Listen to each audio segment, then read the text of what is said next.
আকস্মিক ঝড়ে লণ্ডভণ্ড ঘরবাড়ি, টিনের চালের ওপর উপড়ে পড়েছে গাছ, আশ্রয় হারিয়ে এখন নিঃস্ব মানুষের আহাজারি। রোববার সকালে 8:30টার দিকে নীলফামারীর কিশোরগঞ্জ সদর বিন্নাগাছ, রণচণ্ডী ও চাঁদখানা ইউনিয়নের বিভিন্ন এলাকায় বয়ে যায় প্রবল ঝড়।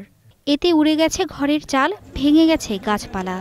ঝড়ে ক্ষতিগ্রস্ত হয়েছে 5 শতাধিক ঘরবাড়ি, নষ্ট হয়েছে অন্তত 40 হেক্টর জমির ফসল।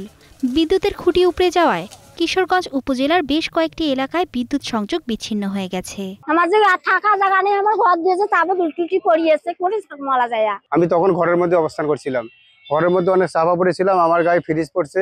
যখন ঘর পড়ে গেছে তখন আনবক করে কারো নাই। এদিকে অসময়ের ঝড়ে ব্যাপক ক্ষতি হয়েছে নওগাঁর পত্নীতলা, ধামাইরহাট ও বদলগাছি উপজেলায়। ভেঙে গেছে শতাধিক বাড়িঘর, মাথা গোজার ঠাঁই হারিয়ে খোলা আকাশের নিচে অনেকে। অন্ধকার হয়ে আসার পর তখন একেবারে এই দিক থেকে দক্ষিণ দিক থেকে একটা ঝড় আলো, তো সেই ঝড় আসে ঘর বাড়ির উপর গাছ পড়ে একে সব ভেঙে ছিল, পড়ে গেল। আমি গরু বাঁচাবো না আমি হাসে আমার জীবন বাঁচাবো না আমি কি করব বাবা, আমার তো কেউ নেই পাশে। ঘরে তো বাইর থেকে বের হতে পারিনি, জীবনটাকে বাঁচাতে হবে। টিন যে কোথায় টিন উড়িয়ে চলে যাচ্ছে আর চোখ যে জায়গা পাচ্ছি না। তো ঝড়ের তাণ্ডবে বিধ্বস্ত হয়েছে লালমনিরহাটের কালীগঞ্জ উপজেলার বেশ কয়েকটি গ্রাম। এ সময় ভবনের ইট খুলে ও টিনের আঘাতে আহত হন 2 যুবক।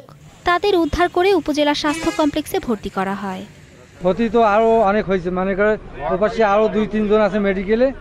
হ্যাঁ, ঘর ওখানে পড়ে গেছে, মোট না হইলেও 100-2 ঘর পড়ে গেছে। বেশ কিছু পরিবার আজকে রাত্রি যাপন করবে, এরকমও ঘর বাড়ি নাই তাদের, এবং খাবার দাবারের রান্নাবাড়ি এরকম অবস্থা, তাদের চুলা জ্বালানোর মতো পরিবেশ নাই।